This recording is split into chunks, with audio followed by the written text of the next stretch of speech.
Informed Sources is made possible in part by Susie and Pierre G. Villery. With a lifetime of passion for public television, we are pleased to help underwrite Informed Sources. Please join us in supporting WYES-TV.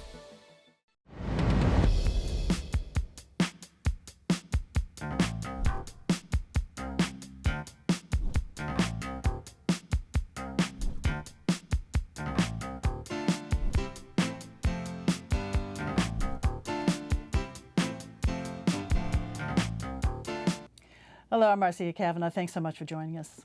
Well, district attorneys don't usually get to experience what it's like to be the subject of a jury trial. Orleans DA Jason Williams knows the feeling now, but he had the benefit of a happy ending.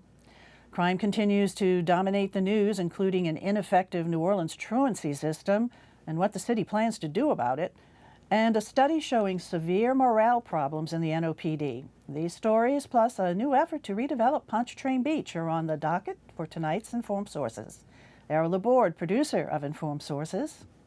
Nick Chrastil, reporter, The Lens. John Simerman, reporter, The Times-Picayune, The New Orleans Advocate. And David Hammer, investigative reporter, WWL-TV, Channel 4. Let's go on over to Nick, because you were there from the beginning of the trial, the tax trial, of Orleans Parish DA Jason Williams, which of course resulted in an acquittal yesterday for Jason Williams and his law partner. So sort of walk us through, what was he in trial for? What was it like there in the courtroom and coming to the culmination yesterday? Sure. So Williams was indicted back in June of 2020, and this was when he was still a city council president. He wasn't DA yet.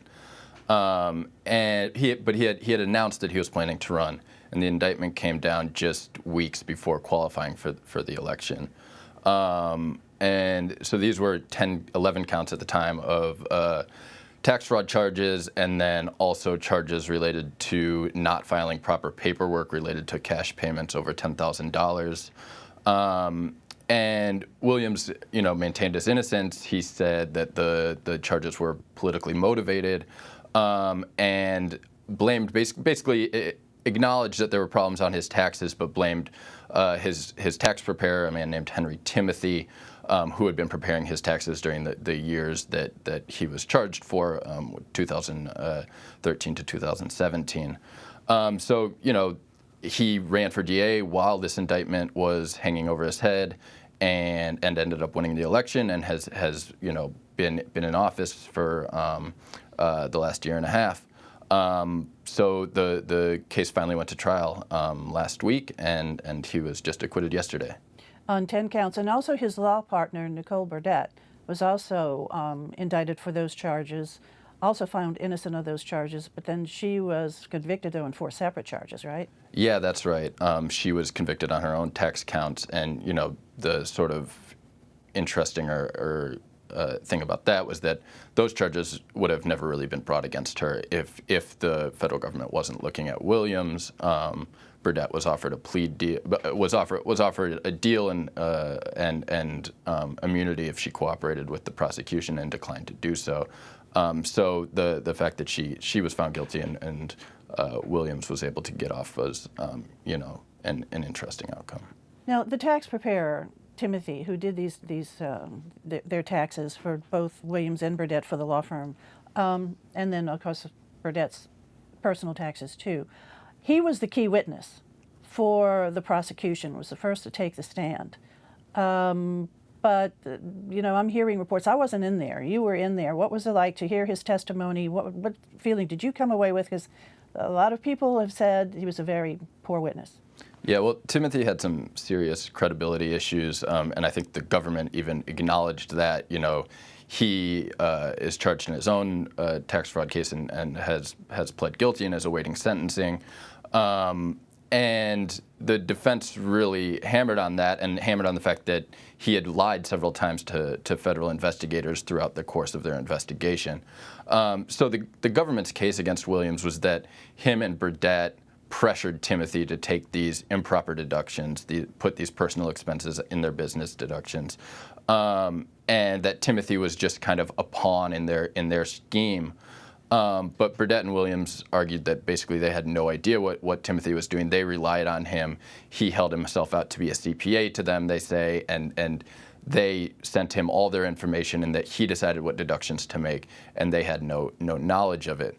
So really, a lot did hinge on whether or not you believed what Timothy was saying on the stand, and I think that most observers to his testimony felt like he did not come off as a particularly credible or trustworthy guy once the defense was done questioning him. Now, other witnesses were also put on the stand by the prosecution, including Williams' ex-wife. But the defense did not present a defense. They didn't put any witnesses on the stand because they said prosecution hasn't proved its case. Apparently they were right. Yeah, that's right. I think it was a bit of a gamble, but I think a lot, certainly what I was looking for, and I think what a lot of people were looking for, was what sort of corroborating evidence they had for Timothy's testimony. And one question was what Williams' ex-wife would say. She pled guilty to her own tax charge and agreed to cooperate with the government. And there was two other attorneys with his law firm, both were attorneys with his law firm, who also pled guilty, and one of them testified as well. But neither of them could really speak to the charges or the alleged conspiracy that Williams and Burdett were involved in. And I think that kind of hurt the government's case if either his ex-wife or another attorney could come up and say, yeah, Williams knew exactly what he was doing. He was cheating on his taxes, and he told me about it or whatever. But they couldn't do that. So I think by the time the prosecution had finished making its case, the defense felt like really they had done an effective enough job, both casting doubt on Timothy's testimony, and then also casting doubt on sort of the thoroughness of the government's investigation to kind of let the jury decide based on that. I think the thing that people had a hard time dealing with was reconciling the fact that the case was all brought together, the case against Williams and Burdett together on Williams's taxes, and the case against Burdett separately on her taxes were all brought together by the government and defended all at one time, and yet there was a separate decision on her taxes as there were on Jason Williams's taxes. And people, I think, have a hard time understanding how that can be. Do you get a sense? I mean, Nick, maybe you can speak specifically to how the testimony on that may have led the jury to that conclusion. Yeah, I mean, to be honest, I have a bit of a hard time reconciling it as well. I think her defense was similar to the defense they were making the whole time, which was that, she trusted Timothy and provided the information to him, and he, went ahead and took these improper deductions. There was some evidence presented where there was actually communications between Burdett and Timothy. That's not true with Williams. Williams basically, I think, met with Timothy once or twice, but really was never actually talking to him. Everything was done through Burdett. So it is possible that the jury saw some text messages that were presented between Burdett and Timothy and thought, she maybe had a better idea of what was going on than Williams did. And in fact, during the deliberations, the jury actually specifically asked for those communications or for some kind of document related to her bringing the information to Timothy, and that could only guess, because I haven't spoken to any of the jurors, but I could only guess that was a critical point that they were looking at before they made the decision to find her guilty on her 4 separate counts. Yeah, that very well could be. One thing for sure, this is a big win for the DA, for Jason Williams, and it's a big loss, obviously, for the prosecution. But can you tell us quickly, Nick, you were in the courtroom, what was the feeling like when the verdict came down? Well, it was very dramatic. The verdict against Burdett was read first, so everyone was waiting, and when the jury read off, that Burdett was guilty on all 4 counts, I think, I certainly felt like that didn't seem good for the DA, and that they would likely find him guilty on at least some of the counts, but they did not, and read off all 10 counts not guilty. And then I think there was some real conflicting emotions. Burdett was sobbing. Williams obviously had just been acquitted and I'm sure felt vindicated to some degree. He went over and gave her a long hug. And then, Williams didn't end up doing any sort of making any statements or doing any press afterward, and I do wonder if that maybe would have been different if they had both been fully acquitted. Yeah. Burdett expected to appeal? Yes, I think so. Okay. All right, Nick. Thanks a lot. David, let's move back on over to you. And you've done pieces on the problems with truancy in Orleans Parish public schools, and it's a real problem, particularly post-pandemic. Yeah, absolutely. I actually started looking into this at the beginning of the summer and gathering information and finding out that there wasn't any centralized data for the city of New Orleans, and a lot of it is due to the fact that we have this fractured system where it's charter schools. All of the public schools in the city of New Orleans are charter schools, and they're run by about 40 separate charter management organizations. And so without a centralized system for monitoring attendance and truancy, you end up with these individual school networks sending their attendance and truancy data directly to the state of Louisiana. There were lots of problems with that data, so I ended up talking to the chief judge of juvenile court, who was able to show data of people coming into the truancy system that they run out of juvenile court, and finding that those numbers were spiking incredibly here in just the last semester of the 2022 spring semester, and seeing that this was something that really the powers that be had lost track of. And so after I did that story earlier this week, Mayor Cantrell and the new school superintendent, Avis Williams, along with several school leaders and OPSB and NOPD Superintendent Sean Ferguson, held a press conference at one of the schools that has one of the highest truancy numbers in the city, at Schaumburg Elementary in New Orleans East. And they talked about how they're going to rededicate to this. There used to be 12 truancy officers dedicated to this at NOPD across the 7 police districts. That had fallen by the wayside during the pandemic. And you can understand this to a certain extent, because at the beginning of the pandemic, there was no in-person school. How do you measure truancy when all the kids are learning from home? Right. That's tough, and you can understand that. But then they were mostly back in school in person all of last school year, and they did not get back to that.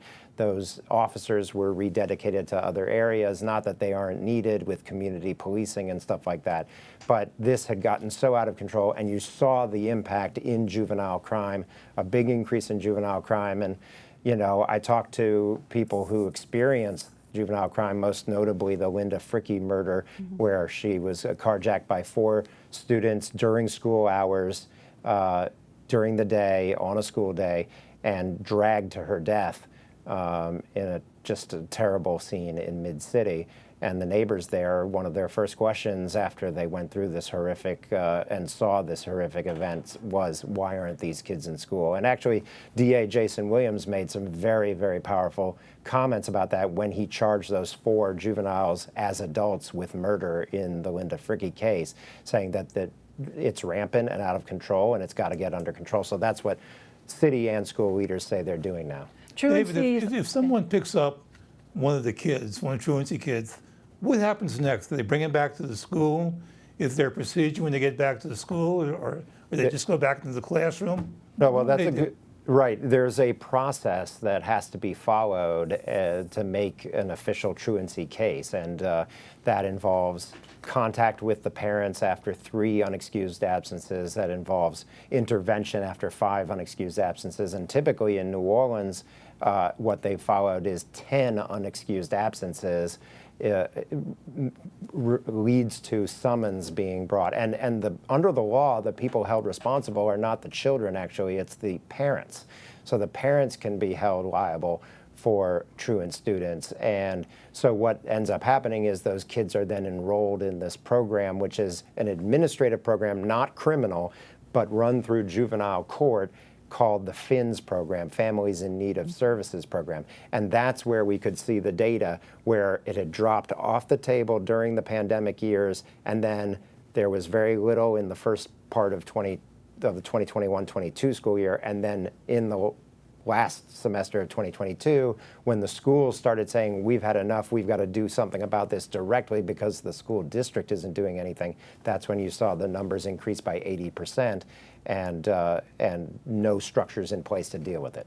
So when a child doesn't show up and the school does not hear from parent guardian, or it's then incumbent upon the school to try to reach that parent or guardian? Exactly, and then they can go to the next level, which would be to get NOPD to issue summons to force the parents and the student into court. And, you know, because you're hoping that you're going to head this off before, because there are laws that require the kids to be in school. And again, the parents are the ones that are held ultimately potentially criminally liable. And then you want to try to head them off before they commit actual crimes. So the charter operators, I know we've got this charter system and all these different networks, et cetera, but will they now be able to go to the system, the central system, if they're seeing a truancy problem? Yes, that's what we're hearing now after the press conference earlier this week, that Avis Williams, the new superintendent who just took office in the last couple of weeks, said that that is going to be handled now through the school district. And Superintendent Sean Ferguson of the NOPD said that those truancy officers are going to be back in place, and they're going to work hand in glove with the court system to try to get back to what we had before the pandemic. Because kids need to be in school. Exactly. All right, David. Don't you think that 10 times is a lot to prove that there's a problem? I mean, couldn't you tell there's a problem already at 4 or 5 times? Well, yeah, but you also have a lot of other factors that might lead to unexcused absences. In fact, the standard is 10% missed, which would be 18 unexcused absences. That would be missing 10% of the school year. Okay, well, hopefully it will improve. Thanks a lot, David. Let's go over to John right now. You did a piece about morale just really, really plummeting over at the NOPD, and of course they're losing officers. Yeah, there's the swift departure of officers from the New Orleans Police Department is continuing. We're around 100 officers, I understand, that have left this year, resigned, retired, or been fired. That's about what has been in the past the annual number, more or less. So that's happening. It's really come into focus this week. There was a study that Jeff Asher, the city council, the crime analyst, did talking about a huge increase in the response times on 911 calls. So it's come into focus. Mayor Cantrell is staying home from Singapore. She says she wants to get her face in front of a lot of police officers, which I understand she's doing at roll calls in the last day, trying to deal with this issue. But what I wrote about was looking at exit interviews, trying to take a little deeper look into why all these officers are leaving. The city, the NOPD, did their own commission study. I think it came out last month that showed that pay was not the biggest issue. The biggest issue were disciplinary factors and restrictions on policy. The exit interviews go quite a bit deeper than that and get into the feelings of some of these officers.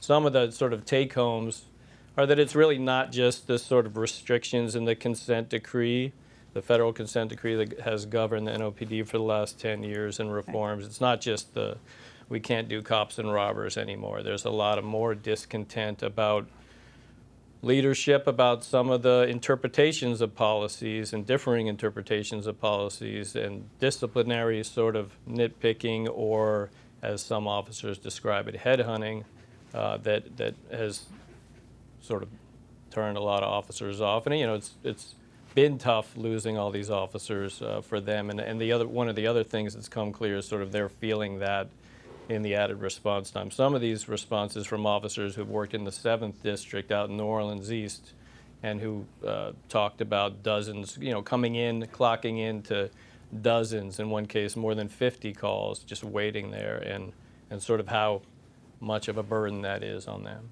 So how is the superintendent responding to these comments, and then also so many officers leaving the force? Well, I understand he's a little frustrated at the media for its coverage of all of these losses. But at the same time, last week they had an officer who walked off duty and quit in the 8th District, and I think he took that as he basically said this officer left their post. I think police officer groups a little disappointed with his reaction to that. They feel maybe that he hasn't acknowledged some of the morale issues that are going on in the department. That is certainly what some of the officers say in their exit interviews, that the department is not hearing them. You know, this might be the last police chief who's appointed solely by the mayor, because there's that charter proposal out there which would require the council to give approval to. And that could have an impact if they ask the right questions. Because as it is now, the mayor says, here's a person who it is. But if the council asks about these leadership questions, and what's your plan for leadership, you know, what's your plan for your management structure, and raises this kind of issues, maybe it can help. I believe in Baltimore, where Michael Harrison, the last New Orleans police chief, went, I believe they do it that way. Well, you know, what's interesting is that John and I and our respective teams at the paper and WWL teamed up back in 2015 to look at response times, and some of these very same issues came up, and that's when Harrison was there, and that was when they had about 1,200 officers. Now they're down in the 900s, and they dealt with it by redeployment and things like that, but now they've dropped another 300 or so officers from that point. How do you even redeploy to deal with this? And then also, how do you beef up the force? What about recruitment? How is that looking? And that's a lot of recruitment that's needed now. Well, right, and you're really sort of starting from a low level right now. I mean, they had 8 people in their last recruit class to come in. There's a lot more money that is coming into this. It hasn't gotten there yet, August 1st, so in a few days, supposedly that money is going to get online for the New Orleans Police and Justice Foundation, which is sort of the booster arm of the police department. So, you know, they're trying for a big push, and Mayor Cantrell is trying for a big push to hire people from New Orleans. That hasn't worked very well in the past in terms of ramping up manpower. Okay. And John, when you were looking at these exit interviews that you all did look at and read, are a lot of these folks, or a majority of these folks, going to other departments, or they're just giving up on police work altogether? Many of them are going to other departments, St. Tammany, Jefferson Parish. Those seem to be popular destinations. Some are quitting law enforcement, going back to school. One man went to the Ukraine to fight. Right, so we did a story about that too. David wrote about that. Yeah. Right. All righty, well, we'll see how it all goes. Thanks a lot, John. Let's go on over to you. And there's a proposal out there now to bring back Pontchartrain Beach. Yeah, first of all, if anybody has any images of the old Pontchartrain Beach and is thinking about the Zephyr, that probably won't be what it is, all right? There's Pontchartrain Beach, which is the literal beach, and there was Pontchartrain Beach, which was the amusement park that was on part of the beach.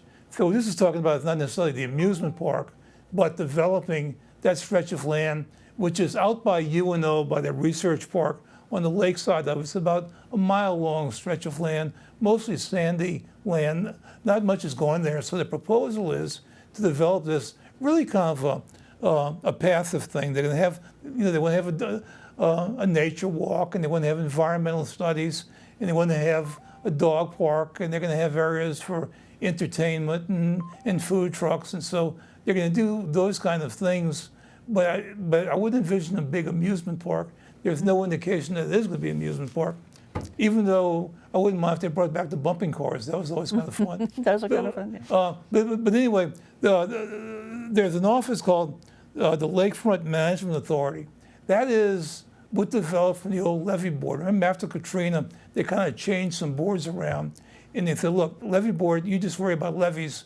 Let's create another agency to worry about things like beaches and things. And so the Lakefront Development Authority met with a group called the Pontchartrain Beach Foundation. They're the only bidders, with the proposal to do something. And the kind of things they want to do is what I was talking about. It's about a $15 million proposal. It's going to require getting money from the federal infrastructure program. That's that big program that Biden passed, that Mitch Landrieu is overseeing. They can't do anything until they get a lease. And so the next thing is to get the lease and then to try to develop. So I think it's going to develop. There's not a lot of passive recreation on the lakefront. It's always been kept as kind of like a reserve sort of place. And this could be, a good thing to have. And down the road a bit, it's not quite at the same stage of advancement as the former Lincoln Beach site. Now there was a day, when there was the white beach, which was Pontchartrain Beach, and the black beach, which was Lincoln Beach, and there's plans to develop that too. And that's a really beautiful sight. So there may be some good things coming right now. There is a little opposition from people who are worried about the noise, but And also the fact that the proposal calls for an admission fee. Not a big admission fee. Well, $10 for adults and $5 for kids. Originally it was supposed to be free, but what they're saying, the reason they had to put in the admission fee is because they have to have security and some other insurance needs that they just don't have the money to cover. And so, but they're saying if the federal government wants to put up that money, or the state, then we'll move the admission fee. Yeah, but that certainly remains to be seen. So exactly where is this proposal right now? Well, it was a big step this week when it was approved by the Lakefront Authority. So now they got to get together and develop a lease. Then once they get the lease, I mean, it's sort of officially sanctioned. Will there be any public hearings or anything on it? Will the public get a chance to? Oh yeah, well there've already been some public hearings, and some of the public was outspoken. But they also promised that during the lease process that they will too, that they're going to divide the elements of the lease up into different sections, and there will be. All righty. Time for other stories, and we can stick with you, E. Okay, there's a program on the Smithsonian Channel that's called How Did They Build That? And it's a good program. I've watched it. They find a famous building around the world, a new building, and they tell the story of how it was built. This Sunday at 7 o'clock on the Smithsonian Channel, they're going to be talking about a building in Natchitoches. It's a sports hall of fame, and supposedly it's just a magnificent structure. And New Orleans architect Trey Trahan, who's done some great things, will be on it talking about this new structure. But it's going to be one of the landmarks in Louisiana. But Sunday night at 7 o'clock, you can get a look at it. All righty, thanks a lot. Nick, over to you. It's just a few months into Sheriff Susan Hudson's administration. She ran kind of as a progressive sheriff, promising to reform the jail. But there's already been a few instances. There's been 2 deaths since she took office, which happened within a few days of each other. And she made a controversial decision to move court security deputies, sheriff's deputies that normally do court security, over to the jail in order to kind of shore up a staffing issue there, which has been bad for quite some time. Okay. Keeping an eye on that. All right, very good. David. I've got a story that I'm doing on a 31-year-old rape case that I investigated years ago, and you're not going to believe what's happened now in that case on a follow-up. When does that come up, David? Either Monday or Tuesday. Okay, all righty. John, quick, over to you. Dana Douglas, U.S. magistrate judge, had her Senate confirmation hearing to become the first black judge on the 5th Circuit, the federal appeals court that covers Texas, Louisiana, and Mississippi. She hasn't been confirmed by the Senate yet, but she's looking close. Very good. All right, thanks a lot, guys, for being here. And thank you all for joining us. We'll see you again next week for Informed Sources. Have a good evening.